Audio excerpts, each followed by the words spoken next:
Hello everybody, this is Robert with Deep Thought Cycle blog, and we're leaving late for work, so it's gonna be a real race. But yesterday was a race too. Yesterday was my fastest time to work, 1 hour and 15 minutes, 37 kilometers. Today it feels a little bit more windy than yesterday, but it's hot, so we go faster on hot asphalt. I got a problem with my gearing. I guess that means when I put my rear tire on, that changed the tension of my chain. So under heavy torque, it's go shifting, and I don't got time to fix it.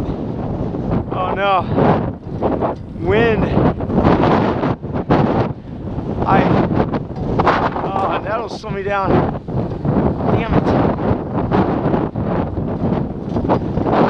Yesterday, I didn't have my lunch, and I didn't have my canteen of tea, and my water bottle was almost empty. So I was probably 7 or 8 pounds lighter than today. For people in the road bike world, that makes a huge difference. For me, you know, 10 pounds is negatable. I still have to go fast as I can, right? So it was great. I felt all tired at work yesterday. The entire shift, it was a good workout. The hardest part is the last 5 kilometers, actually last 7 kilometers, is a big climb to the factory. And that's where I noticed my endurance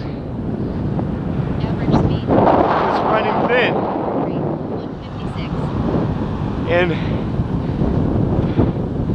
And my wife didn't help me get ready, so I had to get ready myself.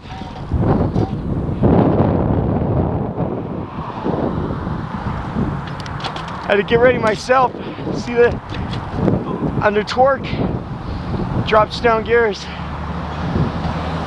And when you go to stops and start, fucking chain comes off the sprocket even. I feel as though I'm not getting in my lowest gear. So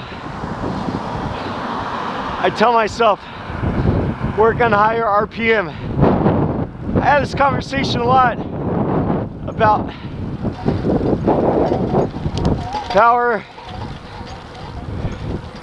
versus RPM. You know, I feel like there's one more gear I can go down right now. I know I'm not spinning it like more than 100 like other people. I'd rather have the power right now. So that makes me upset a little bit. Damn it. Because I'm in a hurry, right?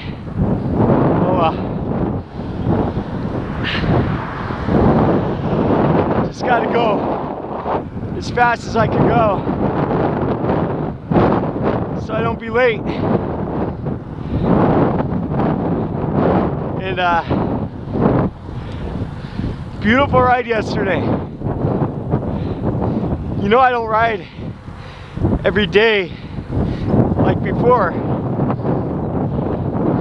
So I'm relatively out of shape.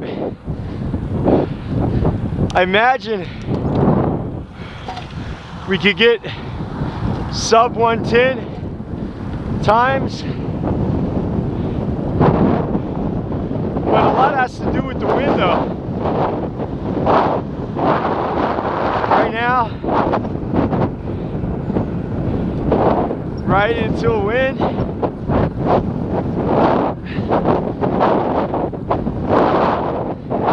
Slows me down a little bit. I was like 9th overall of all time on the I-80. Average speed. Now, 162. I'm not about being a bike ninja.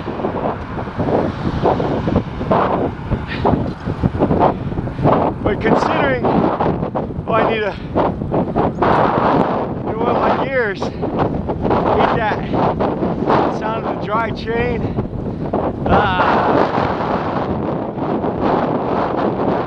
Bothers me. Do that.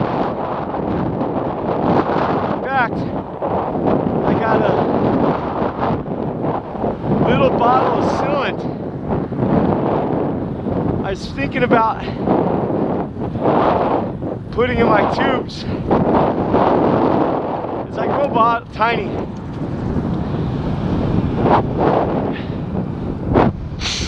I might do that.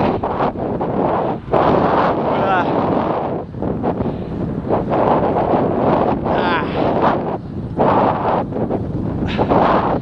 9th overall. Isn't too shabby. I'm sure those guys had road bikes.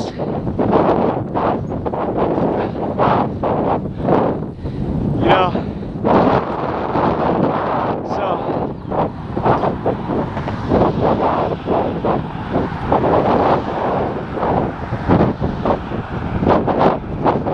saw somebody wrote a comment about running red lights and safety. Come on, man.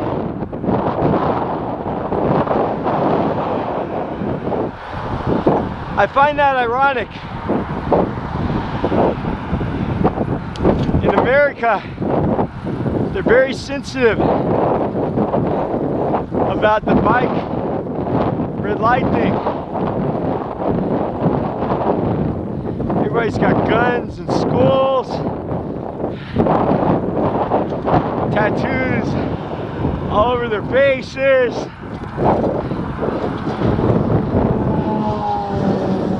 They got body piercings in the middle of their forehead.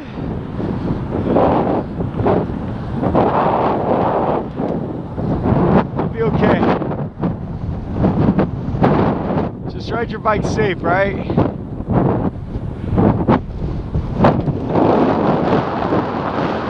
Stop at a red light. Now it's the speed, buddy. Life is too short Average speed 17. for red lights. 148. I'm not that rich.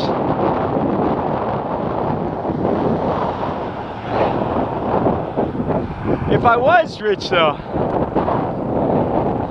I looked at, I listen to podcasts when I'm working in the gigafactory. I try to educate myself. I'm working for 12 hours. A lot of good podcasts yesterday. Science Friday, I think, is one of the ones I listened to yesterday. And they talked about cool roof technology. And I read a news story about Solar City their solar panels. 1021. In the comment section, everybody was talking about how at $23 per square foot, Solar City's panels were for the rich.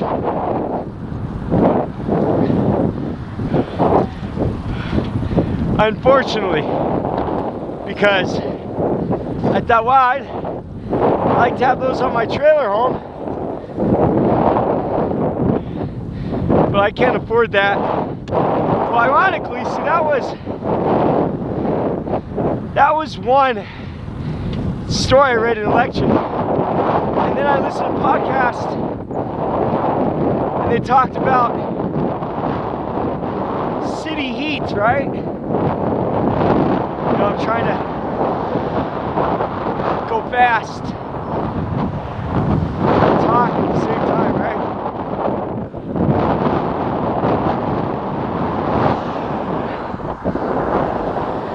They talked about strategies to cool the city, cool pavement, and climate change affecting the temperature of different sections of the city. Oh, fuck. Add a torque. Go, should I gotta fix that, man. Don't have time to adjust my derailleur. Damn it. Average speed 17.9.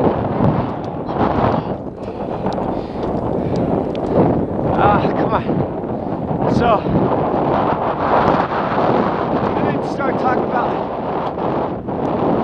something I wasn't aware of. Cool roofs. Now I saw my wife, kids using the air conditioner in our house quite a bit. And I thought about the roofs in China being tidal roofs with space between the tile and the actual roof to block the heat. And I always thought that was clever.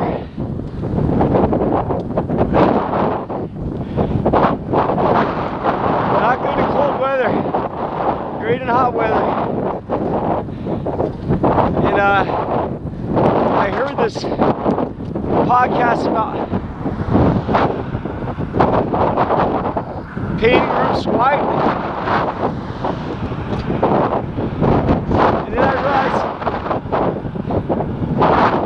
there's an entire market for roofs. Some people even put grass on the roof. Sod. Like the sod houses of hundreds of years ago. During Mark Twain's time. You know, Mark Twain, interesting man. There's an excellent biography about him on Amazon Prime.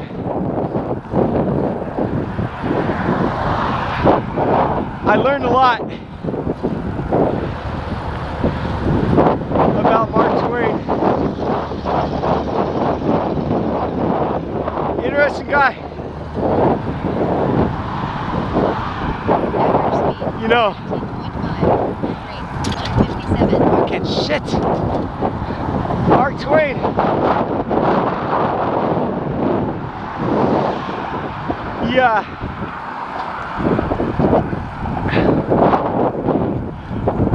trying to adjust my trailers before riding home after work today. From his brother dying to his time riding and finding his riches, trying to build a house just to be happy in Connecticut.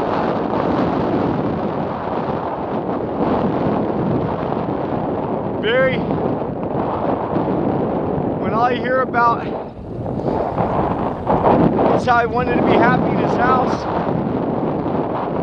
I feel like me and Mark Twain are some sort of kindred spirit.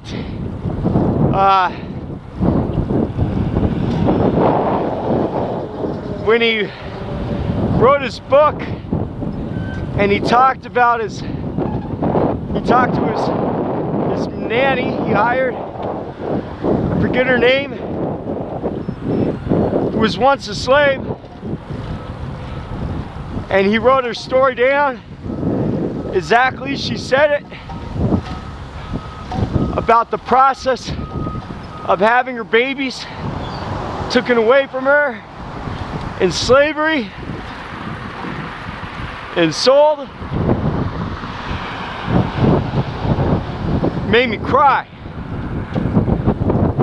If any of you haven't read that story, you should check it out. And Mark Twain, I know, loving his family as much as I love mine, being the humanist what he was, I quite respect his perspective. And seeing the way he lectured reminds me of when I was a teacher. And his whole life is quite interesting to me. Oh, come on. Bike jumping out of gears under torque. It's gonna kill me because I'm fast. 17.6. Damn it. Run rate 152. Not gonna win any races at that pace.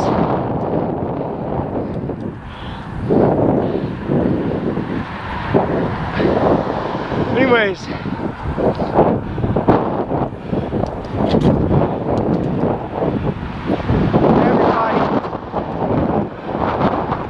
read about Mark Twain. Speaking of Mark Twain,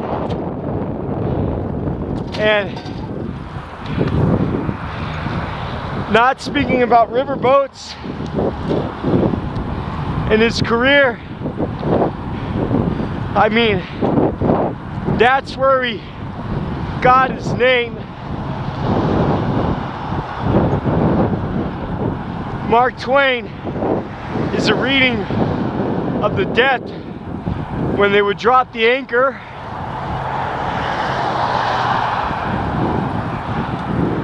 You can read all about that. I heard a podcast yesterday about the worst loss of life in New York City.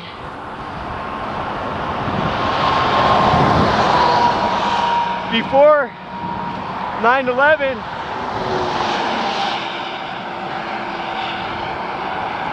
more than 1,000 people died. It was a paddle boat accident with a large German immigrant population. Mostly women and kids. A Methodist church rented a paddle boat that was not inspected. An accident waiting to happen. Untrained crew, life jackets made out of cork, mostly rotted. Unbelievably flammable. And in this accident, boat caught on fire, fire hoses were rotted, couldn't get the rubber hose on. After they were too freaked out to take the coupling off. After the first hose disintegrated, life jackets disintegrated, the lifeboats were bolted on. Again, 1,000 people, women and children died. And at that time, they checked out the industry. They found out instead of putting like 8 ounces of cork in the life vests, a lot of companies of that era were putting 8 ounces of iron bars inside the life vest to cheat.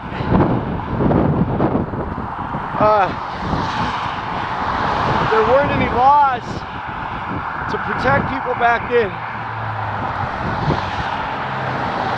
Women and children were not taught how to swim in America. Even though they weren't allowed to wear swimming clothes at that time. They were socially acceptable. So, as a result of that accident, a lot of programs were enacted to teach children how to swim. And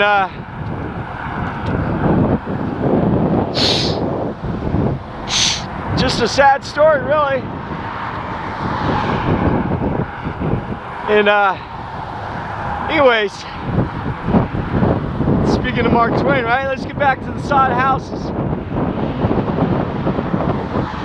And back to the present. So I heard about these cool roofs. And I thought that would be awesome.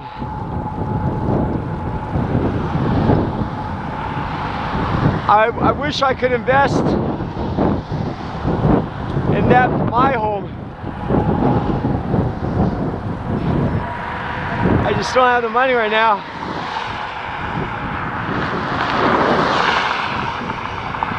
I went home yesterday morning after riding my bike, and I tried to find a good urological pediatrician, urological surgeon for Solaris to see if they could improve the surgery Solaris had in China on his penis. It wasn't that effective. Poor guy.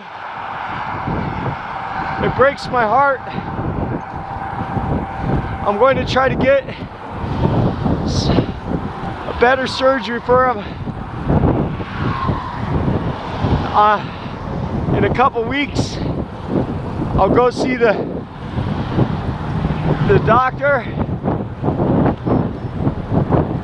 Hard to know who's good and who's bad. You know,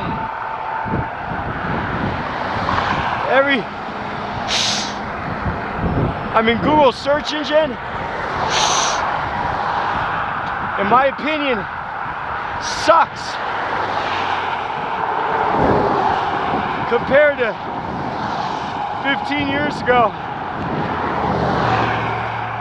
All you could find is advertisements. You can hardly find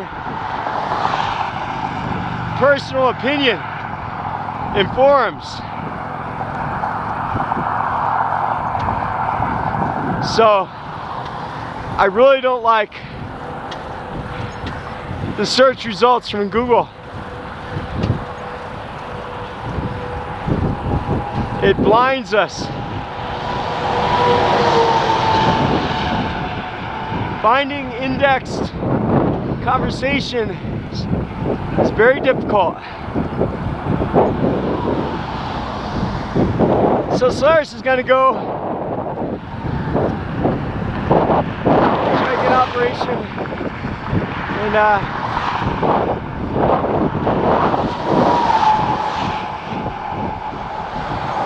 they're trying to ride their bikes.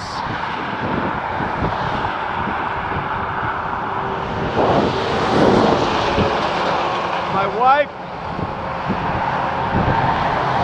is not doing a good job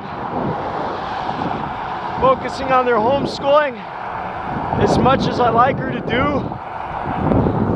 And it's hard because I'm not there, so I try to talk to her and coach her to improve in that department.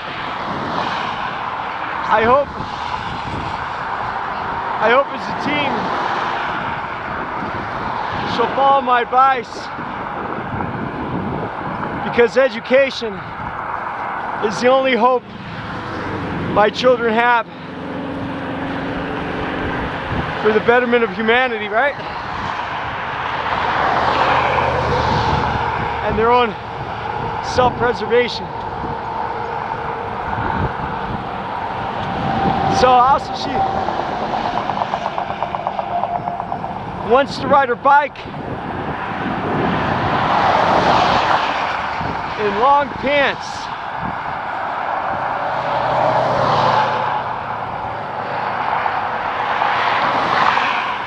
Because she's afraid of getting darker in the Nevada sun. Like so many Chinese people, it's hard to undo social conditioning. You know, I try to explain to her XPF 50 will not let the sun into work. I hope she adapts. It's quite funny to see her 90 degrees in black sweatpants. But for those of you that don't know about Asian women, in many cultures in Asia,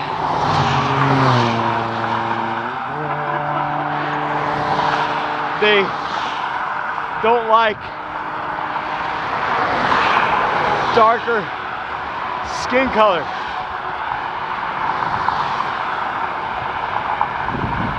It goes back in their tradition 1,000 years.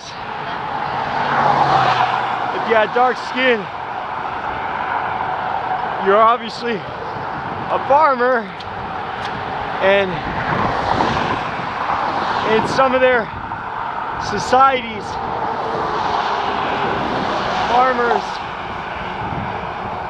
are quite looking down upon, so they have like an inner racism, class system that's hard to get out of their blood. Particularly,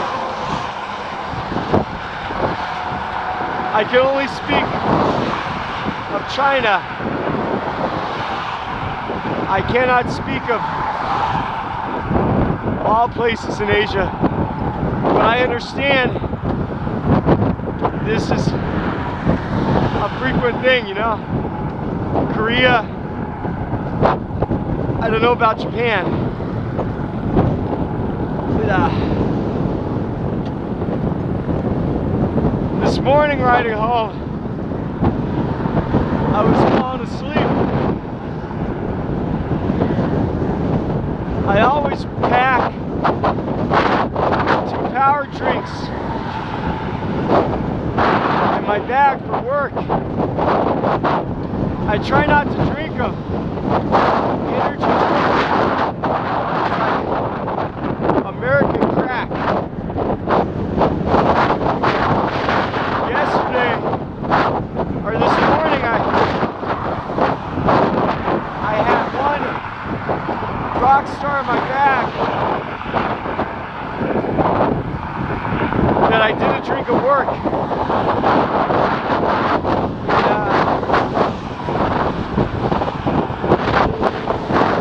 gave me the energy I needed to go home. Seriously. I was like falling asleep, you know?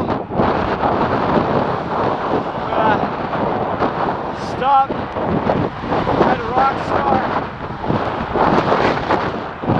Made it home. Oh, a screwdriver. Oh, I don't got time to pick it up. Yesterday, I found a saw. Pretty good deal. Roadside treasure. And, oh, that wind. Come on, bike. Shifting under torque, right?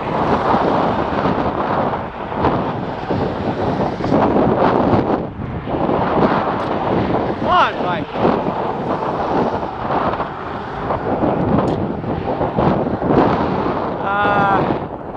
Let's kill me then. Torque shifting thing. Can't wait to adjust that.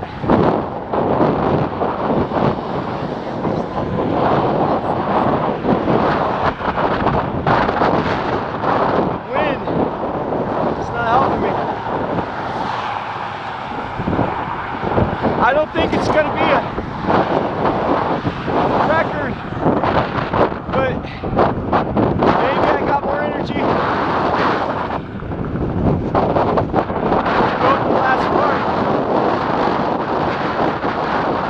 Since I'm not doing a good job going all out right now.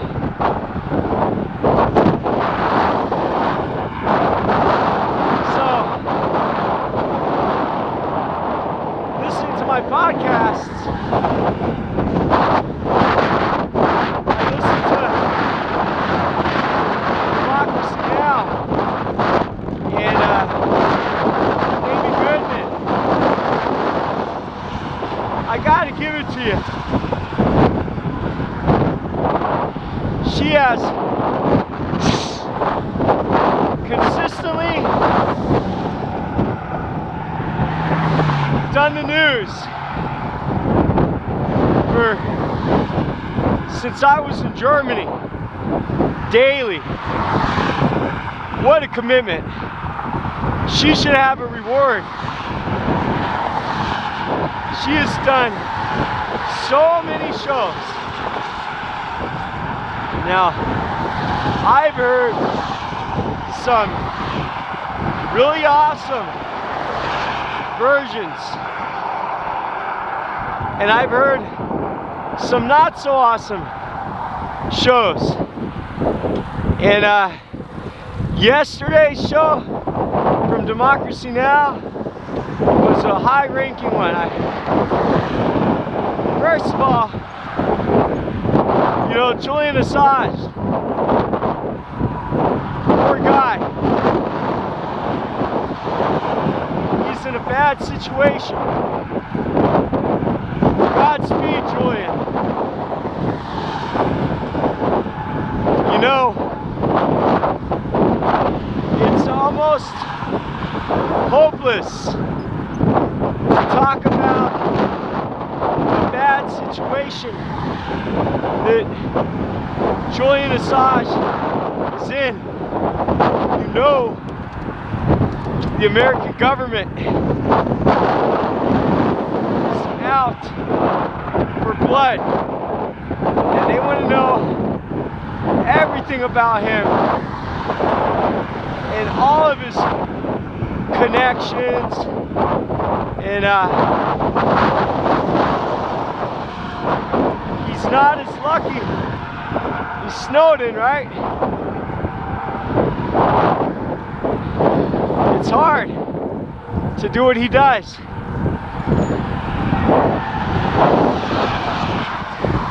He's a hero of our time, though. Godspeed, Julian. But what I learned on Democracy Now! Yesterday is in Ecuador, Julian's friend was arrested the same time Julian Assange was. And I'm sorry, I forget his name, but you probably don't know anything about him, because mainstream news does not cover it. But the developer behind the Tor browser, that's right, let me say it again, Tor browser was apprehended when going to Japan by the government in Ecuador, and he's in a prison right now. And I would have never known. Oh, another screwdriver! Awesome. I would have never known if I was not listening to Democracy Now! And the American government hates the Tor network. So they got him and trying to get all of his hard drives and all of his data, trying to connect him with Assange. Well, they say that as an excuse, but you know they just want to get him. But what is interesting from Democracy Now! I've learned that Ecuador, the Ecuadorian president that kicked Julian Assange out, just got like a 4.3 million or billion, I don't know what, loan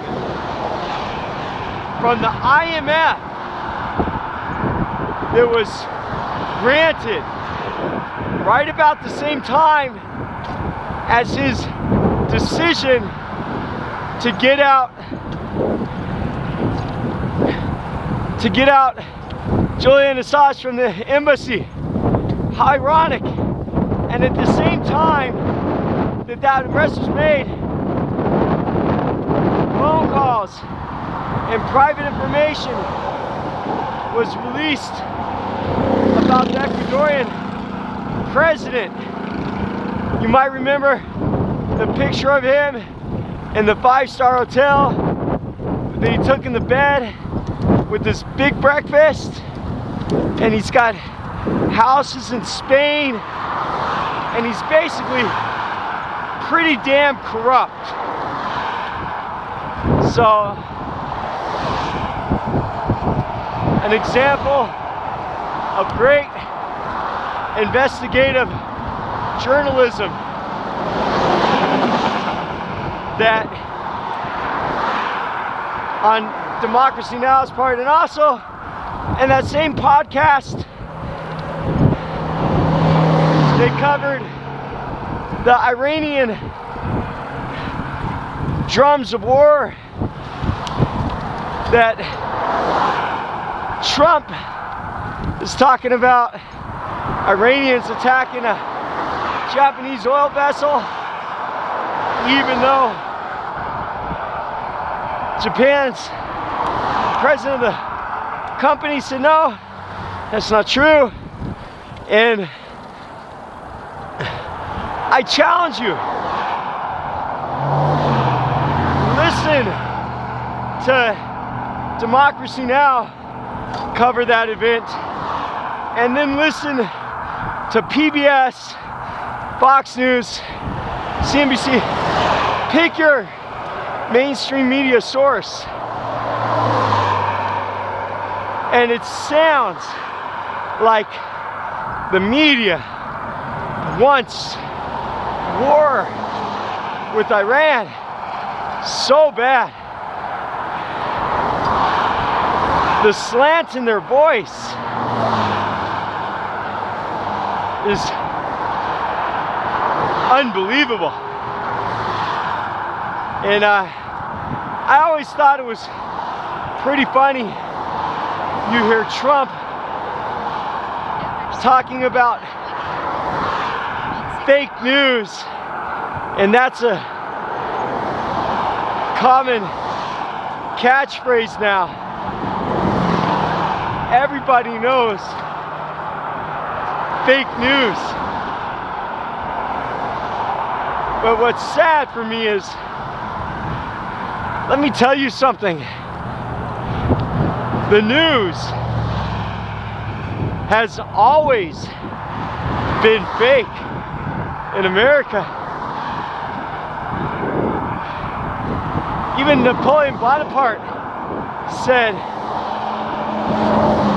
he has to fear 10 newspapers more than 300 bayonets or something. You know,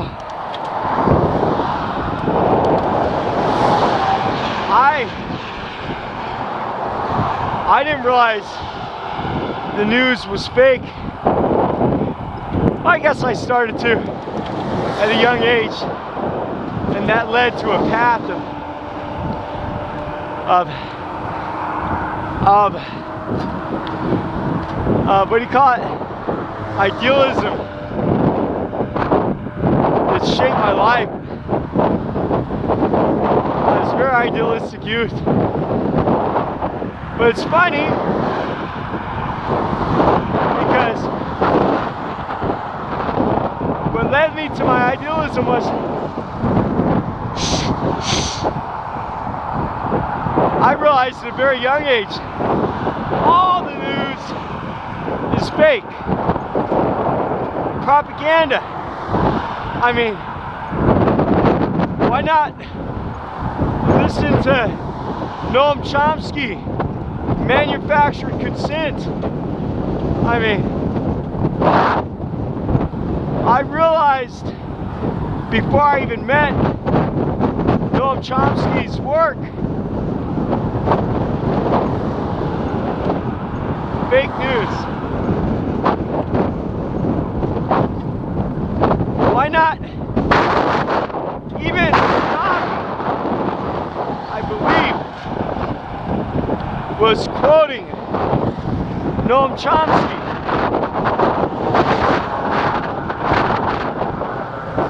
At his book, right? You know, ironically, those people who are familiar with the term fake news don't really realize that this is something way before Trump. I gotta Another word is fake history or fake education, or let's just celebrate Christopher Columbus Day, fake holidays, fake memories, make America great again. Well, I don't know. Look at what happened to many immigrants that died making the trains. Look at slavery. I mean, I don't want to necessarily just single-handedly criticize America, humanity. So say, make humanity great again. Humanity doesn't have a track record of being great to begin with. But we have some salt and pepper examples of humanity being great. We don't really have the entirety of humanity being great. So, I don't know. I learn a lot. I try to learn a lot from podcasts, interesting subjects like the Dark Ages. Might not have been all that dark. Quite a bit of scientific achievements happen throughout the world, you know. But that's another topic. Lap 5, 928. So here I am, not quite going as fast as I should, huh? I should be like 160 heart rate, pushing it as fast as I can. 149. Sorry everybody, and you know, Strava and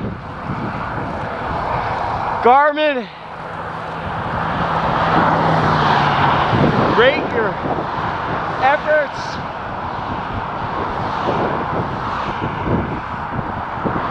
based on heart rate.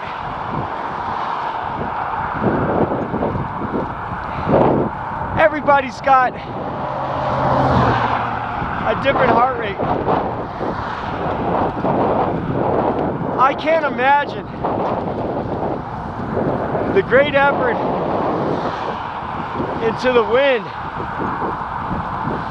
dying what I'd have to go to reach a sustained 180 or higher heart rate zone.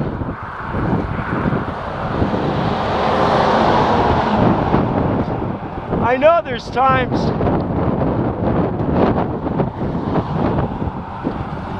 when I go harder than others. I can't believe that the zone I was at yesterday was not considered my highest heart rate zone. I think Strava is trying to generalize people. I think heart rates are unique.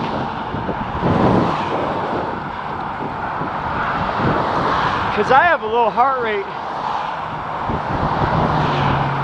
like a lot of people do. I mean,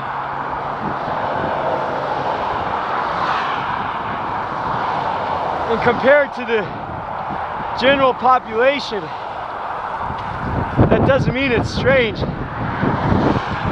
I'm sure millions of people have the same heart rate zones as me. Different people, you know. But I noticed my feet. You know, I have gouty arthritis, but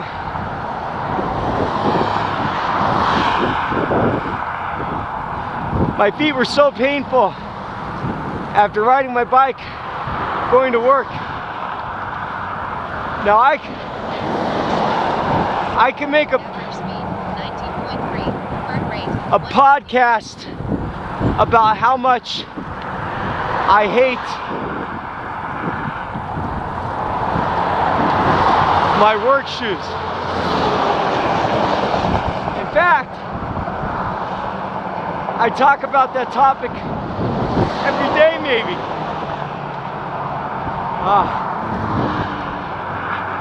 My knee. We're gonna talk about that. So, my feet were in such pain in my work shoes. And I was wondering, after I rode my bike, at the balls of my feet, underneath my toes, like metaphorical or starts with an M, this kind of pain. And I read that maybe that's because my shoes were too narrow. Now I do have wide feet, and these are size 44. I got a little bit big, but these are the custom fitted, excellent Shimano XC90 shoes that I've worn for at least 18,000 kilometers or something, or 20,000 kilometers. They're showing wear, but they're stiff, and they're my favorite pair of cycling shoes. They suck to walk in, but I was thinking maybe they're not wide enough. I looked online at the wide version of the, I don't know, RC7 or something, and I have to admit,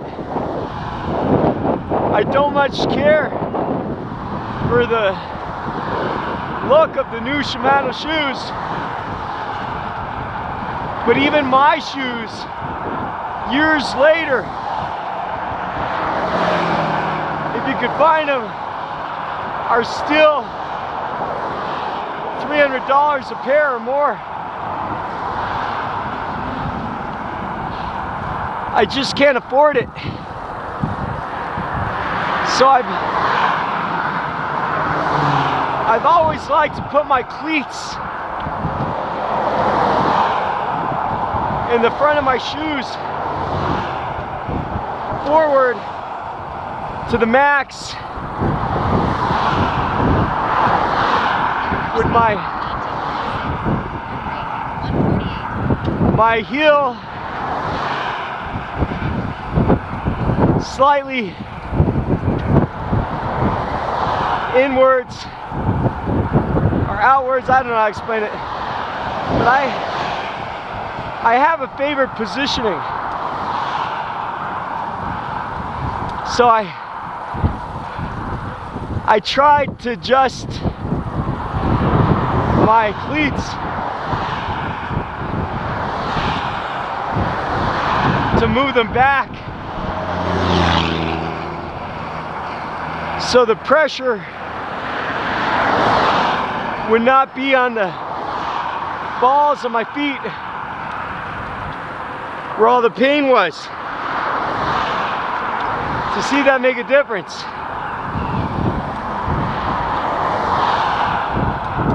It does make a difference a little bit.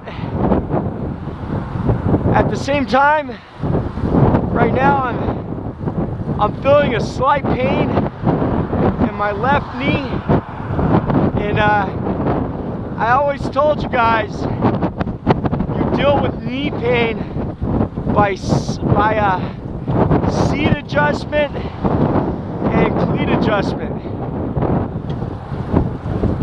So, and if you cycle a lot, your body is really sensitive to those changes.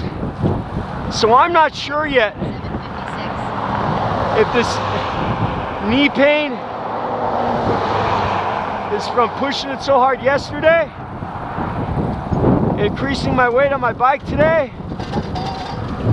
or the changed position.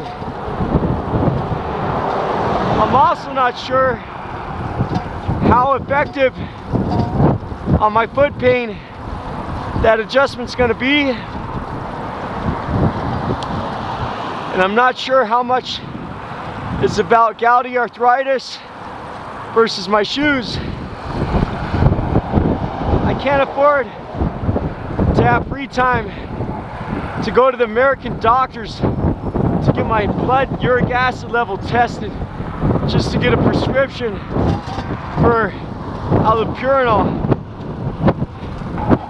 So I completely stopped my gouty arthritis medication since I came to America, and we'll see how it goes. But I looked up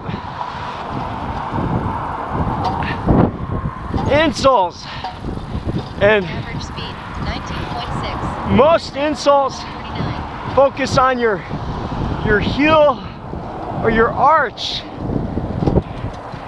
Very few focus on the ball of your feet for the metamorph, whatever it's fucking called, foot pain. This is the pain in the ass right here, guys. Unless I make it to Tesla in 18 minutes, doesn't look like it's gonna be a record. Climbing like this with heavier tires and more weight makes me quite slow. I'm sorry.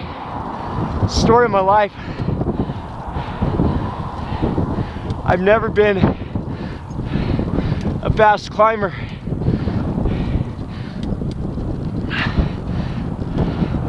I don't know. It's my bike and my gear, or if it's me. But yeah. So I looked for soles. Mountain Bike Review, MTBR,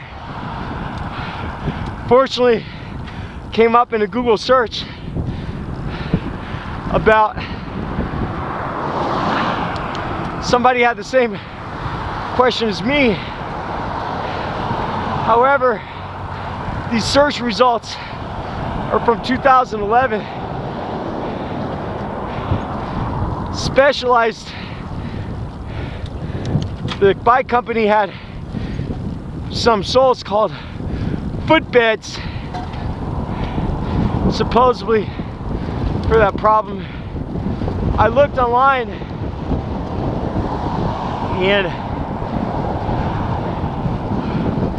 apparently they have some soles for bikes, even Shimano. So what I tried to put some of my old work shoe soles that had more life than my current Shimano insoles into my shoes, and they made it too tight. I had to take them out. I might try to buy some new insoles. Average speed 19. You know, you'd think though, you're not walking in your shoes, you're riding a bike. So I'm not sure how much insoles are gonna help you on a bike. I'm not sure. But for those of you out there that didn't know,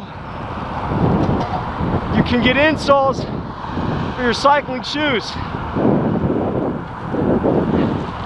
And actually these shoes have stretched somewhat, and I feel that they're not so tight on the width of my feet.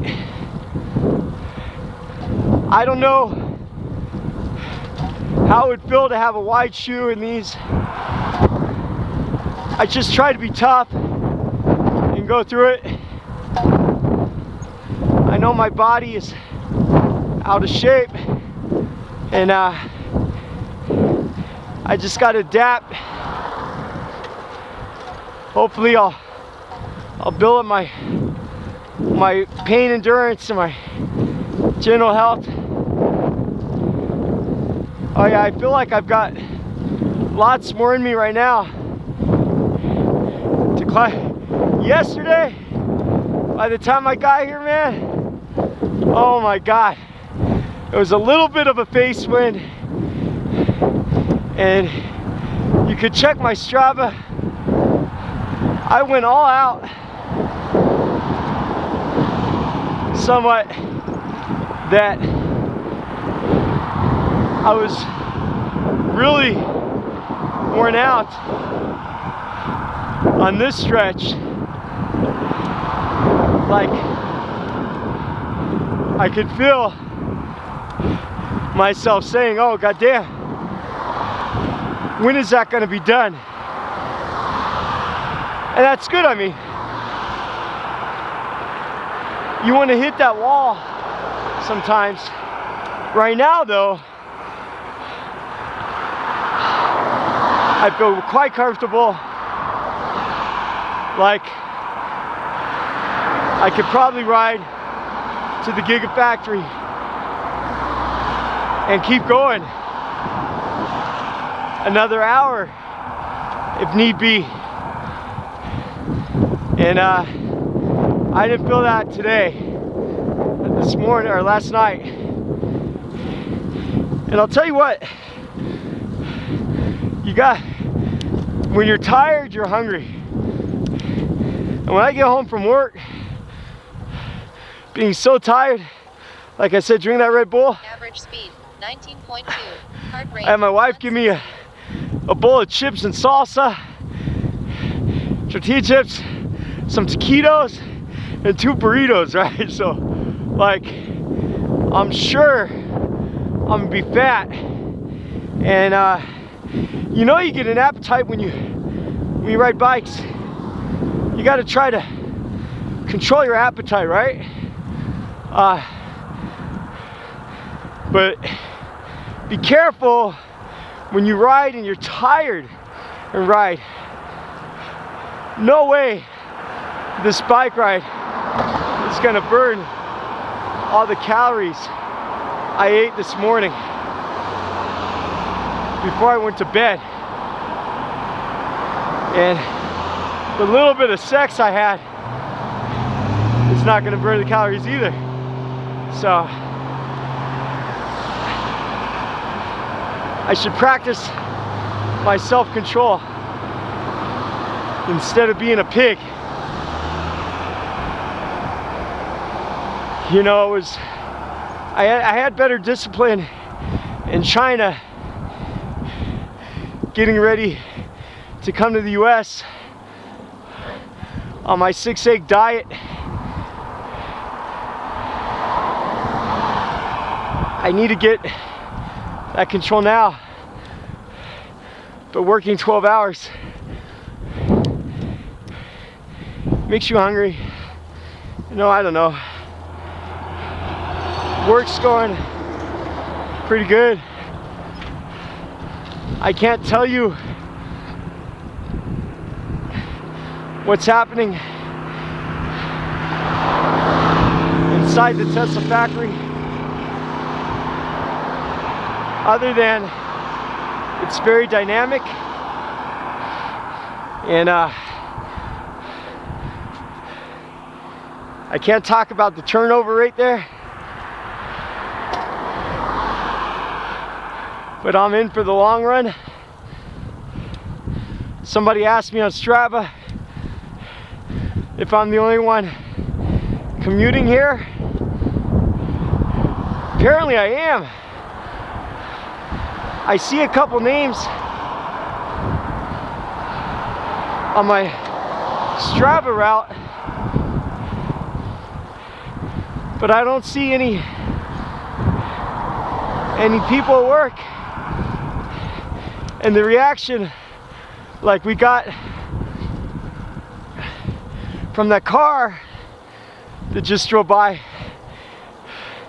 I know you heard them scream either, "You're amazing," or "You're crazy." I get that every day. So I don't know why 20, you know, whatever, 37 kilometers, 38 kilometers. It's not a huge amount, I don't think. There's a lot of cyclists out there do 100 miles a day, like in an hour. All those bike ninjas.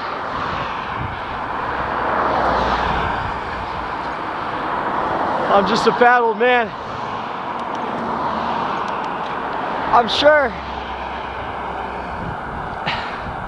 there's a lot of young people that can do this and do this faster than me every single day. Ironically, at Tesla Gigafactory, I don't know if there's anybody. I think I'm the only one. In Fremont, there's a lot of people in the Gigafactory there. They call it the Gigafactory in Fremont, but actually, in my heart, I always thought this was a Gigafactory. So, go figure. Even though we got 3 of them now. Shanghai's number 3. It's supposed to be number 1. Fremont's supposed to be number 2. All right, everybody. Well, 1:08 right now. If I could get to the front door in 7 minutes, I'll get yesterday's record. If you want to see if I guess I'll get there an hour and 20 minutes today.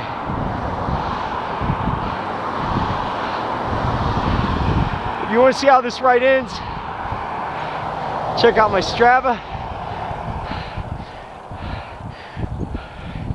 Thanks for watching. 12:57. Don't forget to hit the like button if you want. Subscribe. Sorry I don't got very good descriptions like I did before. This is a diverse video. As you can see, we covered a lot of stuff. I've got the desiccant ordered, so all the fogginess and non-clarity will be cleared up as soon as that package arrives from Amazon. And I will upload this video in 14 or 16 hours after my ship gets home. Over, I ride home. Probably ride home this morning with no video. Sorry, I can't do it all the time, guys. Thanks for riding with me. I gotta go. Be safe, take it easy. Bye-bye.